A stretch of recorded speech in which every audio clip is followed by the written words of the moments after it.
Sharp, very sharp. నేను అనుకున్న దానికన్నా త్వరగా, చాలా త్వరగా నన్ను కనిపెట్టబోతున్నాడు ఆ దుర్గా ప్రసాద్. నువ్వు వాడికి ఇలాగే భజన చేస్తూ ఉన్నానాజీ. వాడు నీ గుండెలు చీల్చి నిజాన్ని కక్కించి లాకెళ్ళి కోర్టులో నిలబెడతాడు. వాడి గురించి నాకు తెలిసినంతగా మీకెవరికీ తెలియదు. సాహెబ్, నన్ను మాత్రమే దుర్గా ప్రసాద్ ఈ కేసులో ఇరికిస్తాడనుకోవద్దు.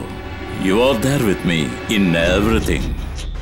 కోటి బాంబు పేలుళ్లకి, హోమ్ సెక్రటరీ పాల్ హత్యకి నా ఇన్వాల్వ్మెంట్ కంటే మీదే ఎక్కువ. ముస్లిం లీగ్ నాయకుడు అయిన పాత బస్తీ సాహబ్ అయిన నీకే ప్రమాదం ఎక్కువ. 100 మిలియన్ల యూరోల ఆస్తి కలిగి ఉన్న బిజినెస్ టైకూన్ అయిన నా వెనకెవరున్నారో మీడియాకు తెలుసు. నేను నిమిత్త మాత్రునే. But they know I'm just swindler. కానీ సమాజ సేవ చేసే సాహెబ్ అలా కాదు. కేసులో ఇరుక్కుంటే చాలా నష్టపోతారు.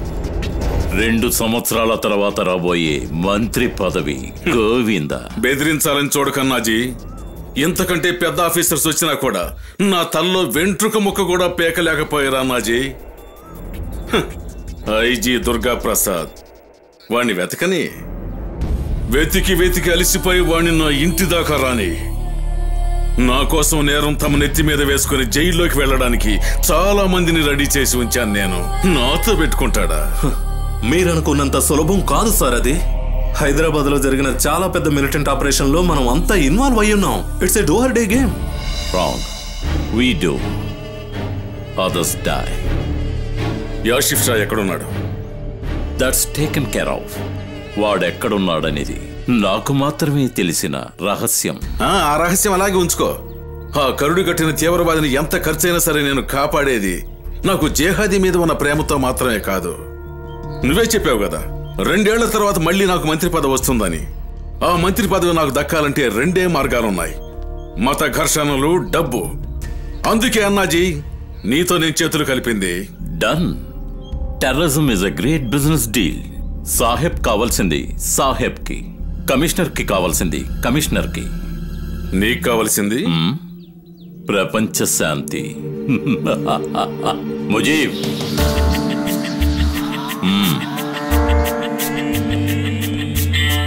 ముజీబ్, నువ్వెప్పుడు కమిషనర్ గారితో టచ్ లో ఉండాలి. టికే. ఆ సెల్లో ఒకే ఒక్క నెంబర్ ఫీడ్ చేసి ఉంచాను. ఆ నెంబర్లోనే నన్ను కాంటాక్ట్ చేయి. అది ఈ ఫోన్ లోంచి మాత్రమే.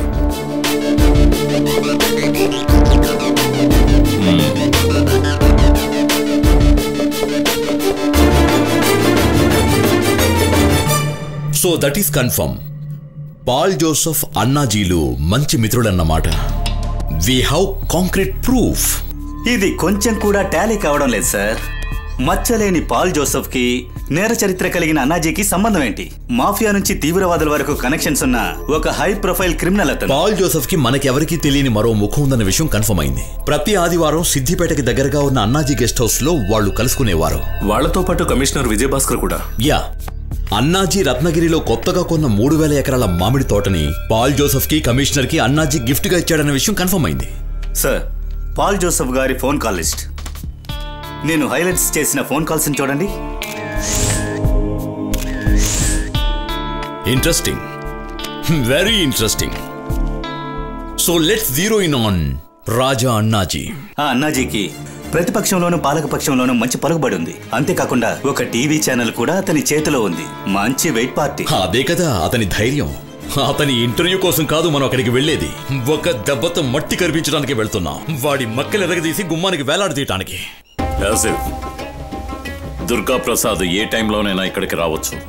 It's not safe if you remains close to me. Phone calls వద్దు. ठीक है, जैसा तुम ठीक समझो, we'll do that. तुम्हारा मकसद जिहाद, मेरा पैसा, लॉट्स ऑफ मनी. तुम बस हमारा साथ दो, I'll make you rich. I hope Durga Prasad को ईगल के बारे में कुछ पता ना हो.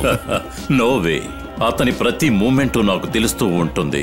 అతని పక్కనే ఉన్న స్పై గురించి అతనికి తెలియదు. सब अल्लाह की मेहरबानी है. हम फिर मिलेंगे. I'm not sure. ఇసినప్పుడు అది దేవాలయమో మసీదో చర్చో పీఠమో నేను చూసుకోలేదు సార్.